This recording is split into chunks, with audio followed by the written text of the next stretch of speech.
ನೀವು ಎಲ್ಲಿಂದ ಬಂದಿರೋದು? ನಮ್ದು ಗದಗ ತಾಲೂಕು. ಯಾವುದು? ಗದಗ ತಾಲೂಕು. ಗದಗ ತಾಲೂಕು. ಹೇಳಿ, ಎಷ್ಟು ಖುಷಿ ಇದೆ ನಿಮಗೆ? ನಮಗೆ ಭಾಳ ಸಂತೋಷ ಆಗಿದೆ ಸರ್. ನಮ್ಗೆ DK ಸಾಹೇಬ್ರ ಮುಖ್ಯಮಂತ್ರಿ ಆದದ್ದು ಭಾಳ ಖುಷಿ ತಂದಿದೆ. ನಾವು ಅವರ ಅಭಿಮಾನಿಗಳು. ನಾವು 600 ಕಿಲೋಮೀಟರ್ ಅಲ್ಲಿಂದ ಟ್ರೈನಿಗೆ ಬಂದಿದ್ದೇವೆ. ನಾವು ಇವತ್ತು ರಾತ್ರಿ ಹೊರಡ್ತೀವಿ. ಇವತ್ತು 2 ದಿವಸ ಹತ್ರ ನಾವು ಬಂದ್ವಿ. ಅಲ್ಲ, DK ಶಿವಕುಮಾರ್ ಅವರಿಂದ ನೀವೇನು ನಿರೀಕ್ಷೆ ಮಾಡ್ತೀವಿ? ಸರ್ ನಾವು ಏನು ನಿರೀಕ್ಷೆ ಮಾಡಿ, ಯಾಕೆಂದ್ರೆ ಅನುಭವಗಳ ಖನಿಜ ಅಂತ ಗಣಿ ಅಂತ ಹೇಳ್ತೇವೆ. ಸಾಕಷ್ಟು ಎಲ್ಲಾ ರಂಗದಲ್ಲೂ ಕೆಲಸ ಮಾಡಿದ್ದಾರೆ. ಹಿರಿಯ ಒಂದು ನಾಯಕರು. ಅವ್ರಿಂದ ಏನ್ ನಿರೀಕ್ಷೆ ಮಾಡ್ತೀರಾ ನಿಮ್ಮ ಉತ್ತರ ಕರ್ನಾಟಕಕ್ಕೆ ವಿಶೇಷವಾಗಿ? ಸರ್ ಏನಂದ್ರೆ ಅವ್ರ ಕುಡಿಗೆ ಒಂದು ನಿಷ್ಠೆ ಪಕ್ಷ ಫಸ್ಟ್ ಅಜೆಂಡಾ ಇದೆ. ಅದಾದ ನಂತರ ಅವರ 45 ವರ್ಷದ ರಾಜಕೀಯ ಅನುಭವ. ಅವರು ಮುಖ್ಯಮಂತ್ರಿ ಆಗಲಿಕ್ಕೆ ಅರ್ಹರಿದ್ದಾರೆ. ಅದು ನಮಗೆ ಭಾಳ ಇಷ್ಟ. ಈಗ 40ರಿಂದ 50 ವರ್ಷ ಅನುಭವ ಇದ್ದವರಿಗೆ ಆಡಳಿತ ನಡೆಸಲಿಕ್ಕೆ ಸಾಧ್ಯ. ಮತ್ತು ಹೈಕಮಾಂಡ್ನವ್ರಿಗೆ ಹೇಳ್ಬೇಕಂದ್ರೆ ನಾವು ಕೃತಜ್ಞತೆಗಳು ಸಲ್ಲಿಸಬೇಕು.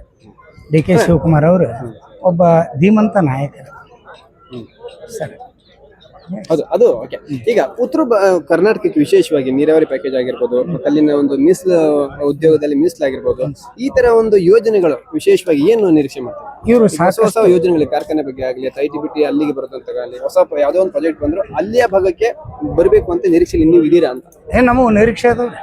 ಯಾಕಂದ್ರೆ ನಮ್ದು ಕಳಸಾ ಬಂಡೂರಿ ಇದೆ ಏನ್ರಿ, ಅದು ಬಲವಾದ ನಮ್ಮ ಗದಗ ಜಿಲ್ಲೆಗೆ ಅದೊಂದು ದೊಡ್ಡ ಕೊಡುಗೆ. ಆ ನಿರೀಕ್ಷೆ ನಾವು ಇಟ್ಕೊಂಡಿದ್ದೆವು. ಅದು ನಮ್ಮ DK ಶಿವಕುಮಾರ್ ಸಾಹೇಬ್ರ ಮುಖ್ಯಮಂತ್ರಿ ಏನಾಗಿದಾರಲ್ಲ, ಇವರಿಂದ ಅದು ಪರಿಹಾರ ನಮ್ಗೆ ಸಿಗ್ತತೆ ಅನ್ನುವಂಥ ಭರವಸೆ ನಮಗಿದೆ. ಅದೇ ನೀವು ಉತ್ತರ ಕರ್ನಾಟಕದ ಸಮಗ್ರ ಅಭಿವೃದ್ಧಿ ಈ ಮುಖ್ಯಮಂತ್ರಿ DK ಶಿವಕುಮಾರ್ ಒಂದು ಆಗತ್ತಂತಕ್ಕಂಥ ಭರವಸೆ ನಮ್ಗೆ ಐತಿ. ಆಮೇಲೆ ನಮ್ಮ ಉತ್ತರ ಕರ್ನಾಟಕಕ್ಕಿಂತ ಇಡೀ ಕರ್ನಾಟಕ ಸಮಗ್ರ ಅಭಿವೃದ್ಧಿ, ರೈತರ, ಮಹಿಳೆಯರ, ಆಮೇಲೆ ಯುವಜನರ, ದೀನದಲಿತರ, ಬಡವರ, ಕಾಂಗ್ರೆಸ್ ಪಕ್ಷದ ಎಲ್ಲ ತತ್ವಗಳನ್ನು ಕೂಡ ಚೆನ್ನಾಗಿ ಇವರು ಆಚರಣೆ ತರ್ತಾರ. ಕರ್ನಾಟಕದಲ್ಲಿ ಮುಂದಿನ ಈ ಸಲ ಅಲ್ಲ, ಮುಂದಿನ 28 ಇಸ್ವಿಗೆ ಚುನಾವಣೆಯಲ್ಲಿ ಕೂಡ ನಮ್ಮ ಕಾಂಗ್ರೆಸ್ ಪಕ್ಷ ಹೊಳ್ಳಿ ಬರ್ತಕ್ಕಂಥ ಸಹಾಯಕ ಇವರು ಅನೇಕ ಒಳ್ಳೆಯ ಕೆಲಸಗಳು ಮಾಡ್ತಾರೆ ಅಂತಕ್ಕಂಥ ಭರವಸೆಯಿಂದ ನಾವು ಇವ್ರನ್ನ ಇವತ್ತು ಕನಸು ಕಾಣ್ತಾ ಇದ್ದೇವೆ. DK ಶಿವಕುಮಾರ್ ಸಾಹೇಬರು ಲೇಟ್ ಆಗಿ ಮುಖ್ಯಮಂತ್ರಿ ಸ್ಥಾನ ಸಿಕ್ತು ಅನ್ಸುತ್ತಾ ಅಥವಾ ಒಳ್ಳೆ ಟೈಮಲ್ಲಿ ಸಿಕ್ಕಿದ್ದೆ ಅನ್ಸುತ್ತಾ? ಒಳ್ಳೆ ಟೈಮ್ ಸಿಕ್ಕೈತಿ. ಈಗ ಇನ್ನು 2 ವರ್ಷ ಐತಲ್ಲ, ಇದು 2 ವರ್ಷ ಕರ್ನಾಟಕಕ್ಕೆ ಒಂದು ಸ್ವರ್ಗದ ಒಳ್ಳೆ ಅನುಭವ ಕೊಡುತ್ತೆ. ಒಳ್ಳೆ ಬಂಗಾರದ ನಾಡಾಗಿ ಕರ್ನಾಟಕ ಹೊರಹೊಮ್ಮುತ್ತೆ. ಈ DK ಶಿವಕುಮಾರ್ ಅವರು ಈ ಸಲ ಅಲ್ಲ, ಮುಂದಿನ ಸಲ ಕೂಡ ಮುಖ್ಯಮಂತ್ರಿ ಆಗತಕ್ಕಂಥ ಅರ್ಹತೆ ಗಳಿಸ್ತಾರ. ಕಾಂಗ್ರೆಸ್ ಪಕ್ಷ ಒಳ್ಳೆ ಅಧಿಕಾರಕ್ಕೆ ಬರುತ್ತೆ.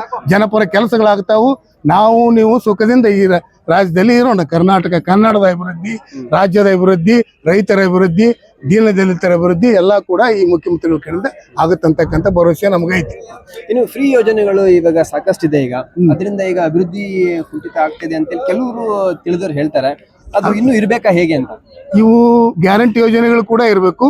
ಮತ್ತು ಇನ್ನೂ ಹೆಚ್ಚಿನ ಅಭಿವೃದ್ಧಿ ಯೋಜನೆಗಳನ್ನ DK ಶಿವಕುಮಾರ್ ಅವರು ಮಾಡ್ತಾರ. ಅದರಿಂದ ಕರ್ನಾಟಕಕ್ಕೆ ಒಳ್ಳೇದಾಗತ್ತಂತಕ್ಕಂಥ ಭರವಸೆ ನಮಗೈತಿ. ಅದೇ ನಿಮ್ಮ ಹೆಸರು?